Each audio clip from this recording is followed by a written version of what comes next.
बच्चों, एक बार एक गिलहरी ने एक आइडिया कौआ को बताया।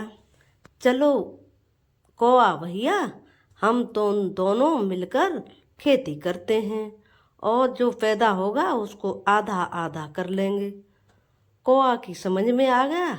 उसने कहा ठीक है, कर लेंगे दोनों मिलकर खेती। और अगले दिन गिलहरी ने कौआ से कहा, कौआ भैया चलो खेत जोत के आते हैं। तो कौआ बोला, तू चल मैं आता हूँ, चुपड़ी रोटी खाता हूँ, ठंडा पानी पीता हूँ, हरी डाल पर बैठा हूँ। यह सुनकर चुपचाप गिलहरी अपना खेत जोतने चली गई। और खेत जोतने के बाद वह अगले दिन फिर आई कौआ के पास और उसने फिर कहा कि भैया मैं खेत तो जोत आई हूँ, अब उसमें बीज डालना बाकी रह गया है, इसलिए चलो आज बीज डाल के आते हैं खेत में।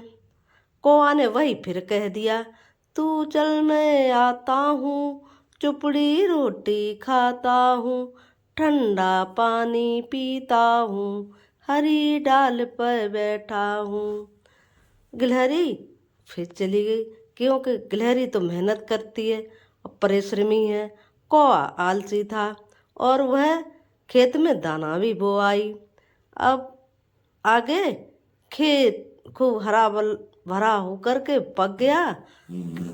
अब उसने खेत काटने की बारी आई। उसने फिर कहा, चलो भैया खेत काट के आते हैं।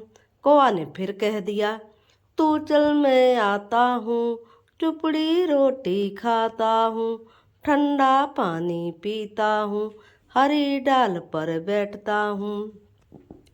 गिलहरी ने अनाज भी काट लिया और अपना ईमानदारी से उसने आधा खेत में ही पड़ा छोड़ा, आधा अपना उसने घोंसले में रख लिया। और कौआ से कहा तो उसने वही फिर जवाब दे दिया, तू चल मैं आता हूँ, चुपड़ी रोटी खाता हूँ, ठंडा पानी पीता हूँ, हरी डाल पर बैठता हूँ। कौआ आलसी था। अब एक दिन बहुत तेजी से आंधी आई और तूफान आया। अब कई दिनों तक बारिश होती रही। अब कौआ अपने घोंसले से हिल भी नहीं सका। अब उसको भूख सता रही थी, इतनी तेज बारिश थी, कहीं दाना नहीं मिल रहा था। अब उसने गिलहरी से कहा, बहन मुझे माफ़ कर दो, मैंने आलस की वजह से अपना अनाज वहीं पड़ा छोड़ा, अब मुझे खाने के लिए थोड़ा सा कुछ दे दो प्लीज़, अब मैं भविष्य में ऐसा नहीं करूँगा। गिलहरी को दया आ गई, उसने उसको दाना दे दिया और कौवा उस दिन से अपने में सुधार कर लिया। इसलिए बच्चों कहते हैं हमेशा अपना काम लगन से करना चाहिए और कौवा की तरह आलस नहीं दिखाना चाहिए। आलसी लोग हमेशा जीवन में नाकाम रहते हैं और परिश्रमी गिलहरी देखो मज़े से अपने घोंसले में बैठी दाना खा रही है, मौज कर रही है। धन्यवाद। मेरी कहानी पसंद आई हो तो सब्सक्राइब करें प्लीज़।